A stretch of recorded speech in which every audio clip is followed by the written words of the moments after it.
तीर्थंकर अरहंत प्रभु वीतराग भगवान, स्वीकारो मेरी वंदना, भवतारक जलयान। परमेष्टि की वंदना, शमन करे भवताप, स्मरण मनन से चेतना, जागे अपने आप। श्रद्धालु जिज्ञासु श्रोताओं, पर्वाधिराज पर्युषण पर्व का आज तीसरा दिवस प्रारंभ हुआ।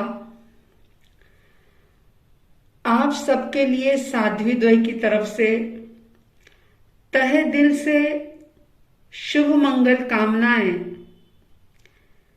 कि इन पर्व दिवसों में साधना करने के लिए आपको अनुकूल संयोग प्राप्त हो,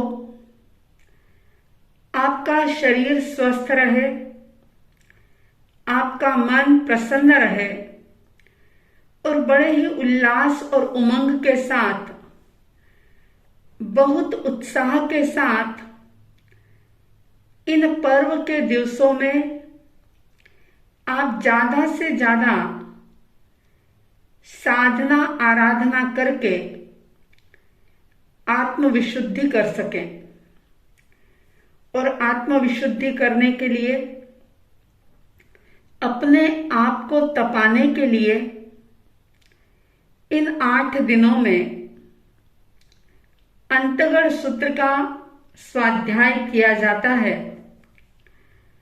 जिसमें वर्णित चरित्र आत्माओं के बारे में सुनकर के अनायास ही हमें अपना बोध होता है, अपनी आत्मा की पहचान होती है कि जैसे वे थे वैसे ही तो हम भी हैं, बस अंतर पुरुषार्थ का ही तो है। और अंतगढ़ सूत्र नाम ही बड़ा प्यारा है। अंत का मतलब क्या है? कहते हैं कि जो अनादिकाल के दुखों का अंत करने में निमित्त बन जाए, ऐसा ये शास्त्र, या हम यूं भी कह सकते हैं कि जिन्होंने अपने अनादिकाल के दुखों का अंत कर लिया, ऐसे लोगों की जीवनचर्या का, उनकी दशा का जिसमें वर्णन किया गया है, ऐसे शास्त्र का नाम है अंतगढ़ दशा सूत्र। अंत किसका करना है? लोग दुखों से घबरा करके अपनी जिंदगी का अंत करना चाहते हैं, बीमारी का अंत करना चाहते हैं, बुरे संयोगों का अंत करना चाहते हैं। लेकिन ज्ञानी कहते हैं कि अंत दुखों का किया जाता है, कर्मों का किया जाता है, क्योंकि संयोग जो है वो कर्मों की वजह से है।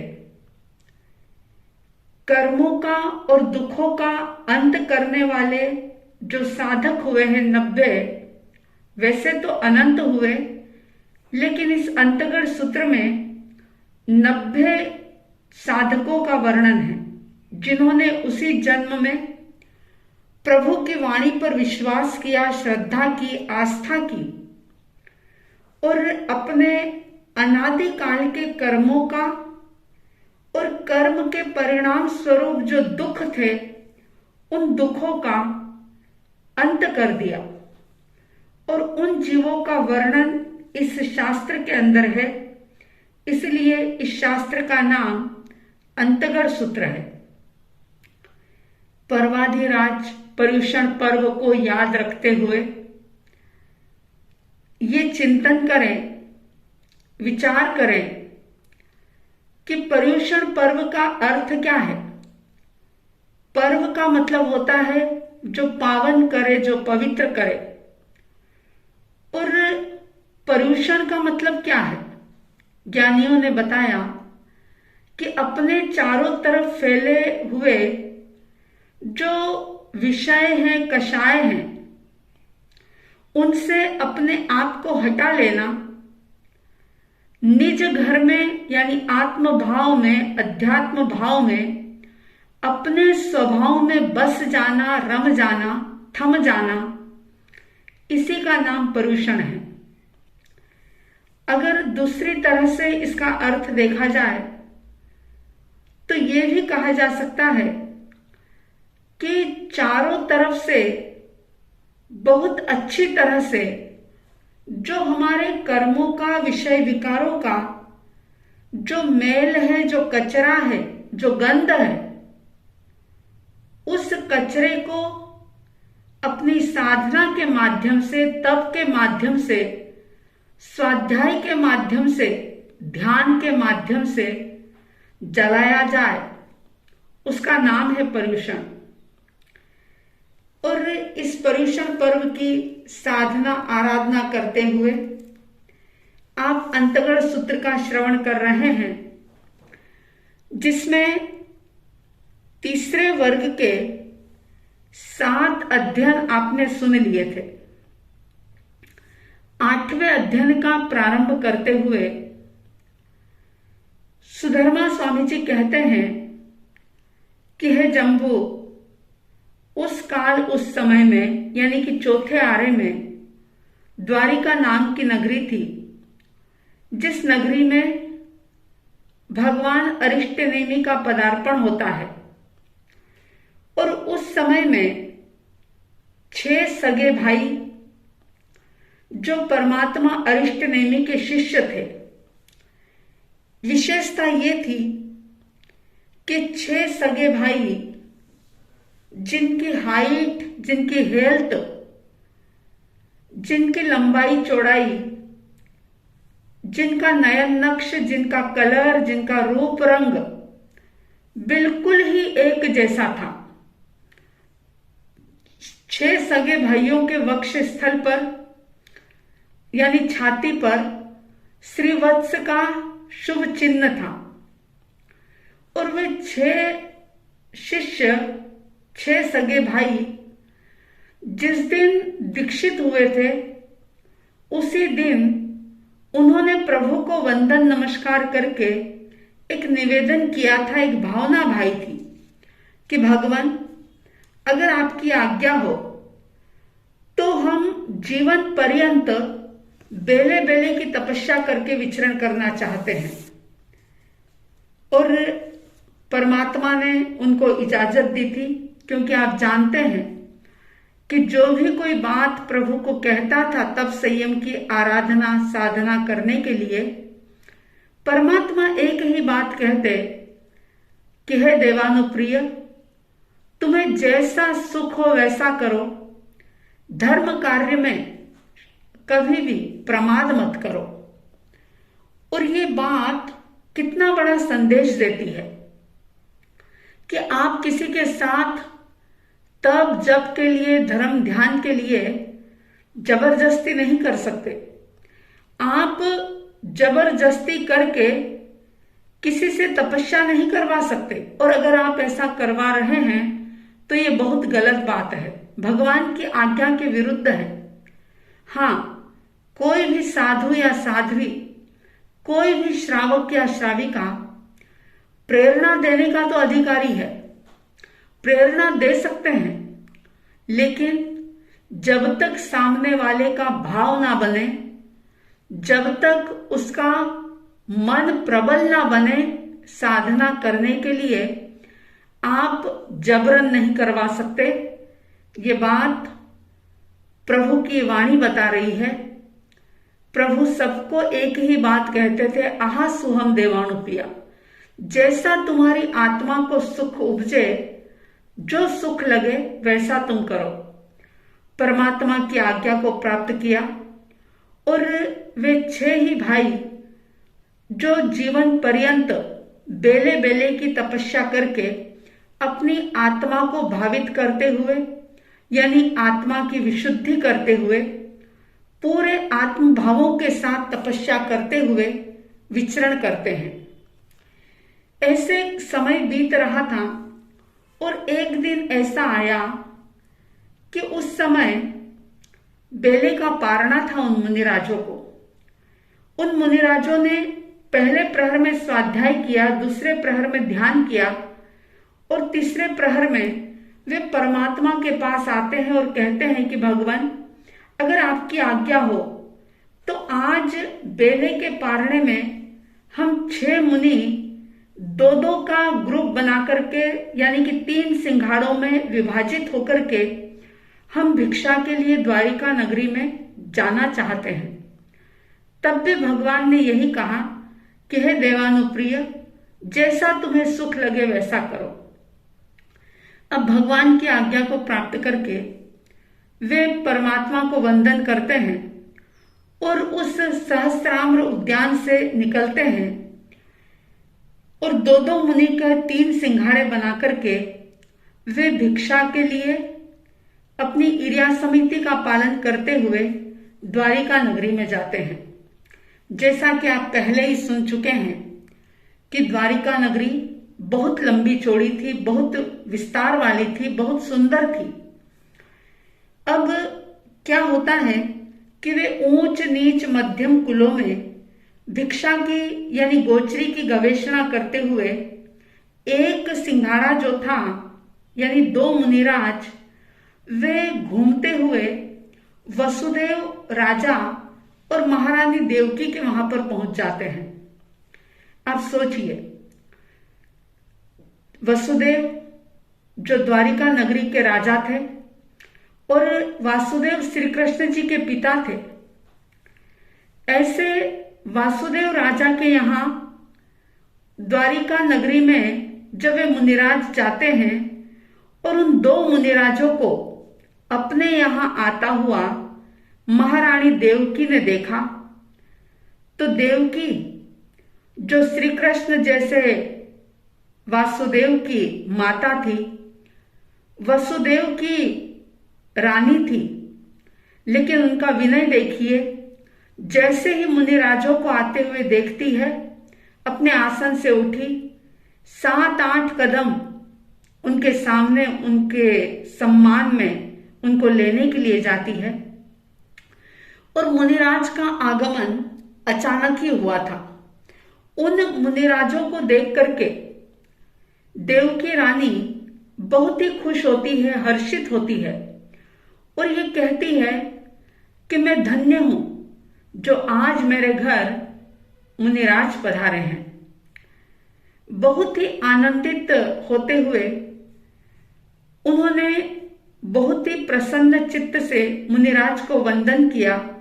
विधिवत वंदन करके वे उन 2 मुनिराजों को अपनी रसोई में, अपने किचन में लेकर के जाती है और किचन में, रसोई में सिंह केशरी मोदक बने हुए थे। मोदक का मतलब होता है लड्डू, और ऐसे लड्डू जो जिसमें 84 प्रकार की विशेष पौष्टिक वस्तुएं मिलाई जाती है।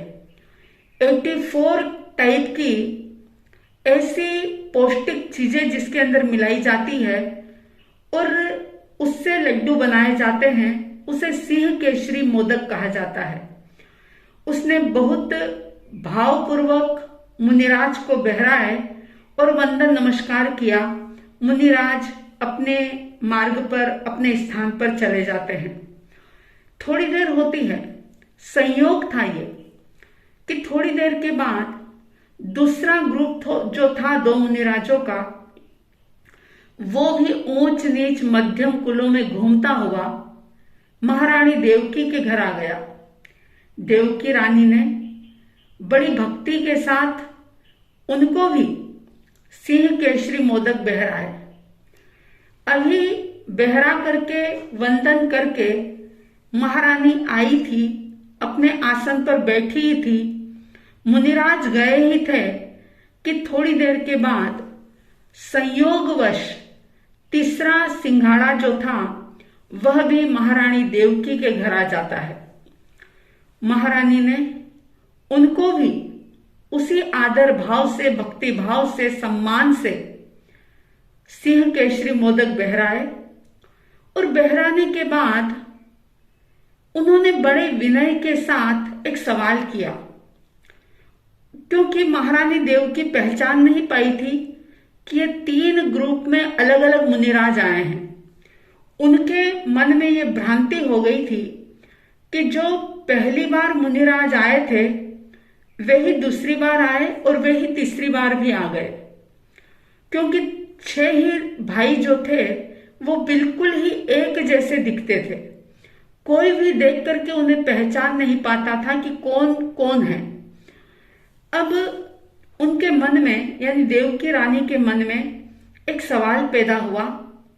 और बंधुओं, याद रखना कि अगर मन में साधु संतों को देखने के बाद किसी भी प्रकार का कोई भी सवाल पैदा होता है तो उसे पूछ लेना चाहिए। अगर आप उसका स्पष्टीकरण नहीं करते, अगर आप उनसे पूछते नहीं, तो आपके मन में शंका पैदा होती है और कई बार आपकी शंका जो आपको आपकी श्रद्धा से दूर कर देती है। होता यह है कि सवाल तो साधु संतों को देख करके, उनकी चर्या को देख करके, उनकी क्रिया को देख करके कई लोगों के मन में कई तरह के सवाल आते हैं। लेकिन विडंबना यह है कि जिसको देख करके सवाल पैदा होते हैं, लोग उन्हीं के सामने अपनी शंका का समाधान नहीं करते, बल्कि दूसरे साधु संतों के पास जाकर के पहले साधु संतों की बातें करते हैं और उनके द्वारा की गई क्रिया या जो भी सवाल उनके मन में आए हैं उसको वे दूसरों से समाधान पाना चाहते हैं, जो कतई संभव नहीं हो सकता। तो अगर कोई भी प्रश्न पैदा हो, सवाल, जिज्ञासा पैदा हो, तो उन्हीं साधु संतों से पूछ लेना चाहिए।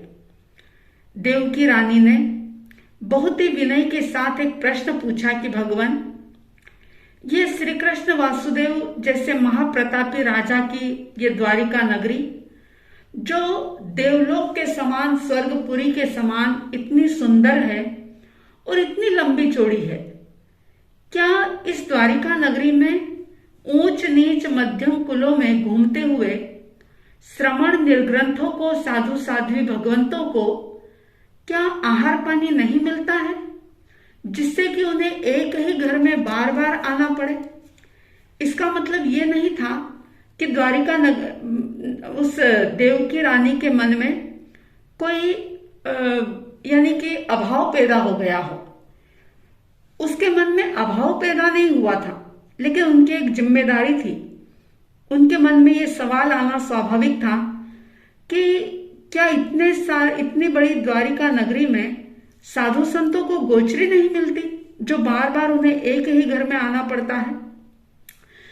जब उन्होंने मुनिराज से ये बात पूछी तो संत को समझ में आया कि अच्छा, हमारे से पहले दो जो ग्रुप थे वे यहीं पर आए हुए थे। तब उन्होंने कहा कि नहीं, ऐसी कोई बात नहीं है। फिर वे अपना परिचय देते हैं। वैसे बिना कारण साधु साध्वी अपने पूर्व जीवन का, यानी गृहस्थ जीवन का परिचय नहीं देते हैं, लेकिन ऐसी कोई बात होती है तब वे अपना परिचय देते हुए कहते हैं कि हम भद्दिलपुर नगर निवासी नाग गाथापति के पुत्र सुलसा के अंगजात हैं।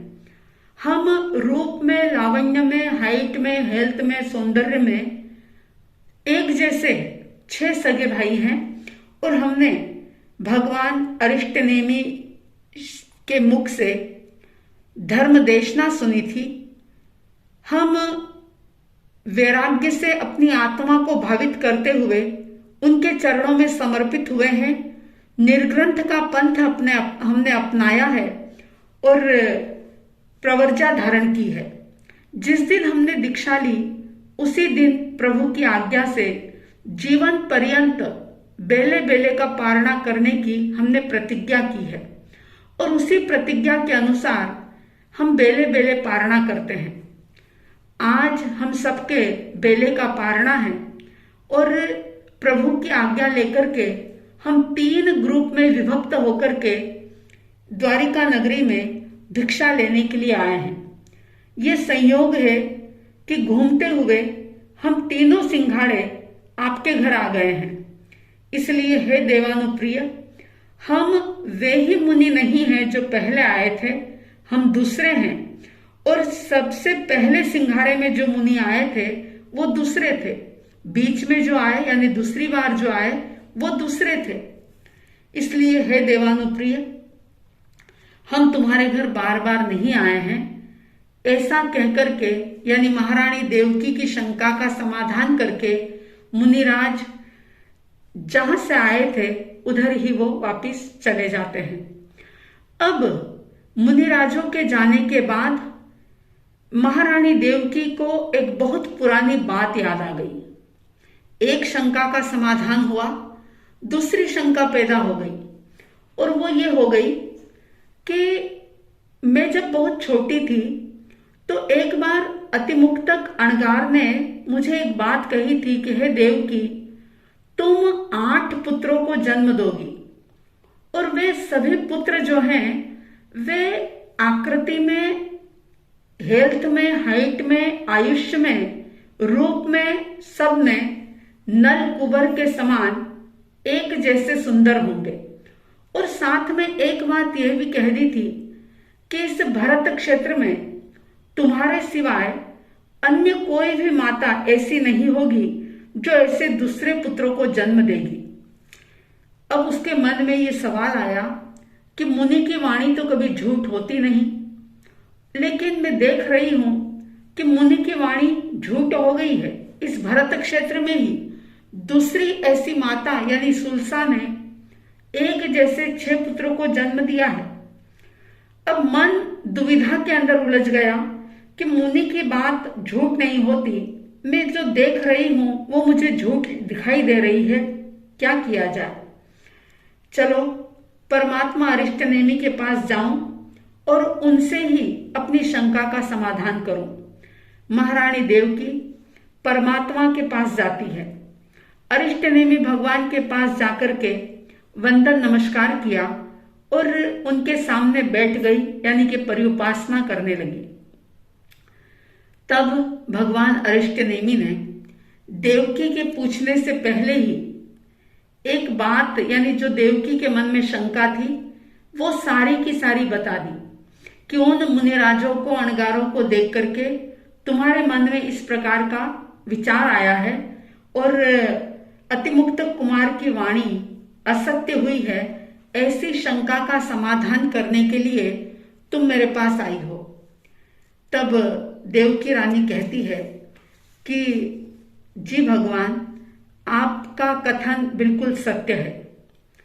तब परमात्मा कहते हैं कि हे देवानुप्रिय, उस समय में भद्दिलपुर नाम का नगर था जहां नाग गाथापति रहता था और उसकी पत्नी सुलसा थी। सुलसा जब बाल अवस्था में थी तब उसे एक नैमित्तिक ने यानी भविष्य बताने वाले ने उसके माता पिता से एक बात कह दी थी कि ये सुलसा जो है ये मृतवंध्या होगी, यानी कि जिन बच्चों को ये जन्म देगी वे बच्चे मरे हुए होंगे, यानी मरे हुए बच्चों को जन्म देने वाली ये होगी। तो उसके बाद माता पिता के कहने से सुलसा बालिका ने क्या किया था कि बचपन से ही हरिणगमेशी देव की वो भक्त बन गई थी और उसने हरिणगमेशी देव की प्रतिमा बनाई। रोज स्नान करके वो उन हरिणगमेशी देव की पूजा करती थी और उसके बाद ही भोजन पानी ग्रहण करती थी। और कहते हैं कि बहुत भक्ति के साथ बहुमान पूर्वक की गई सेवा से हरिणगमेशी देव प्रसन्न होते हैं।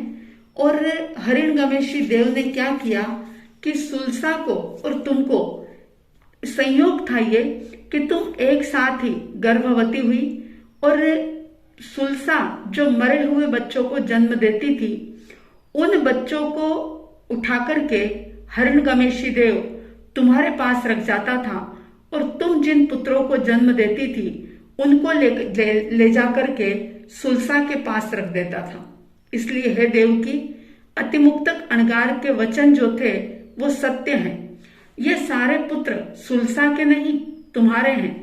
सुलसा ने तो सिर्फ इनका पालन पोषण किया है, उसने इन्हें जन्म नहीं दिया।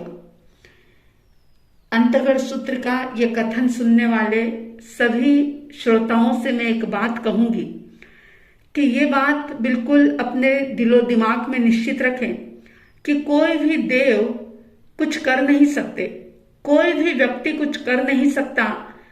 अगर कुछ ऐसा होना होता है तो ऐसे संयोग बन जाते हैं, बाकी कोई किसी को पुत्र दे नहीं सकता, कोई किसी के पुत्रों को छीन नहीं सकता।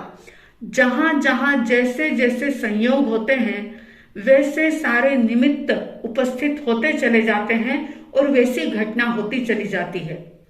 अब जब भगवान अरिष्टनेमि के मुख से देवकी ने ये बात सुनी तो भगवान को वंदन किया और वंदन करके जहां वे 6 मुनिराज थे वहां पर देवकी पहुंच जाती है।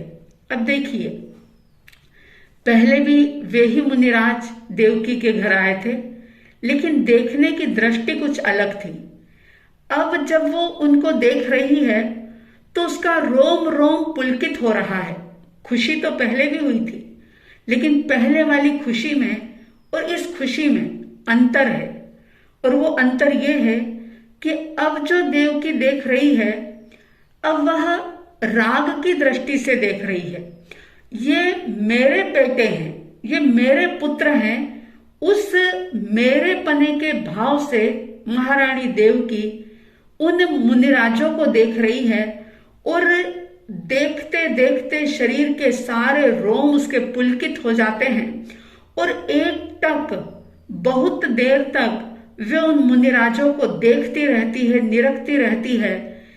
मोह की, यानी कि उसकी दृष्टि में एक प्रकार का मोह का विकार पैदा हो गया कि ओहो, इन बच्चों को, इन मुनिराजों को मैंने जन्म दिया था, मैं हूं इनकी माता। वो मेरे पने का ठप्पा जो था वो लग जाता है। अब एक मर्यादा थी, मुनिराज के पास, मुनिराज के सामने महारानी देवकी कितनी देर रह सकती थी। आखिर एक टक उनको देखती रही और फिर वंदन नमस्कार करके वो फिर से अरिष्टनेमि परमात्मा के पास आती है, उनको वंदन नमस्कार करती है और अपने धार्मिक रथ पर चढ़ करके द्वारिका नगरी के मध्य में होते हुए अपने महल में पहुंच जाती है।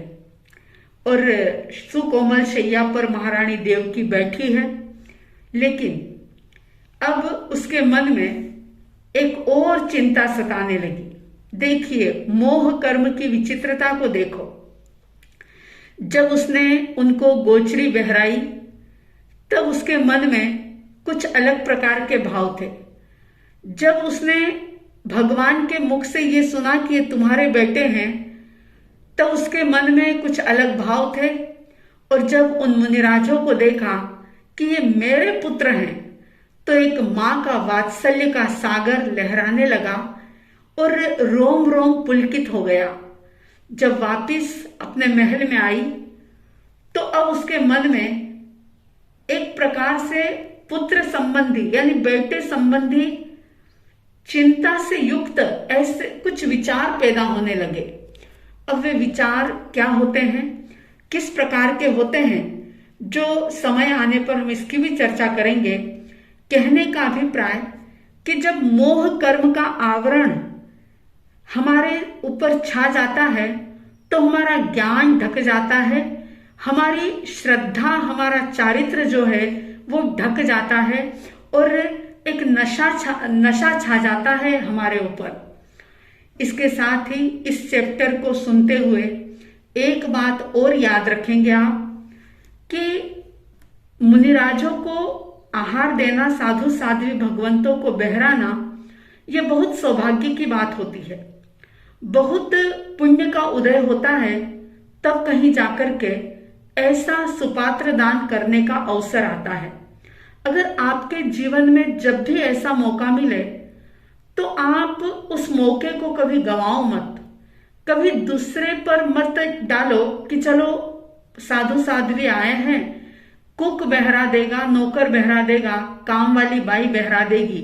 नहीं, आप खुद बहराओ, क्योंकि शास्त्र एक बात कहते हैं, ग्रंथों में एक बात आती है कि अगर ज्ञान में उपयोगी चीजें, यानी ज्ञान से संबंधित, पढ़ाई लिखाई से संबंधित स्टेशनरी आदि जो भी चीजें हैं, ज्ञान में उपयोगी चीजें अगर आप भावपूर्वक बहराते हैं तो आपकी ज्ञानावरणी कर्म की निर्जरा होती है।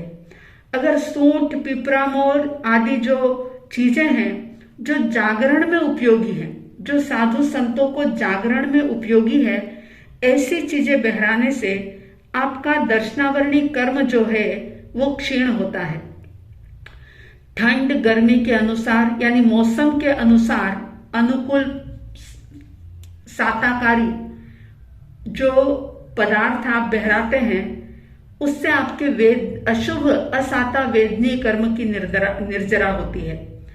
संयम में सहयोगी बनने से आपके मोहनी कर्म क्षय होता है। और जब आप कोई भी चीज शुभ भावों के साथ बहराते हैं तो उससे आपके आयुष्य का शुभ बंध होता है, यानी शुभ आयुष्य आप बांधते हैं। अगर मनोज्ञ यानी मन को अच्छे लगने वाले ऐसे मनोज्ञ वर्ण गंध रस के पुद्गल को बहराते हैं तो इससे अशुभ नाम की निर्जरा होती है। और बहराने से पूर्व वंदन करके अहोभाव के साथ अगर आप बहराते हैं तो आपके नीच गोत्र कर्म का क्षय होता है, उच्च गोत्र का बंधन होता है।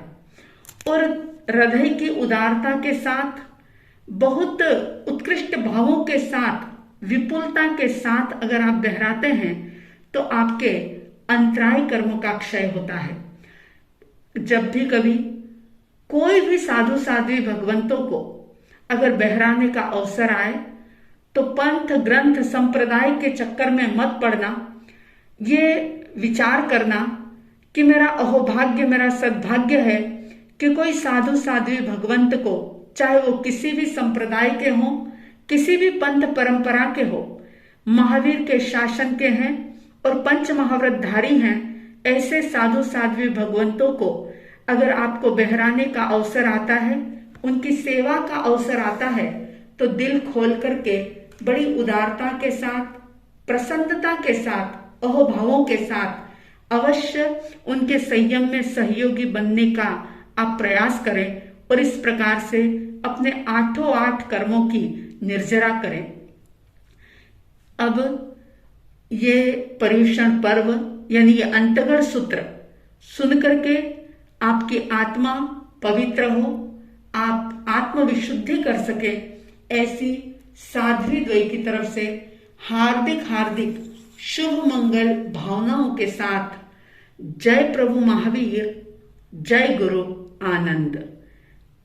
आंखें बंद करके, हाथ जोड़ करके परमेष्टि वंदना का बड़ी श्रद्धा के साथ श्रवण करेंगे। अरिहंत भवि जन तारक जय है, जिन शासन तीर्थ विधाता, सिद्धालय स्थित भगवान सिद्धात्मा, आचार्य गुणवंता, अंगोपांग उपाध्याय ज्ञाता, साधु साधना करंता,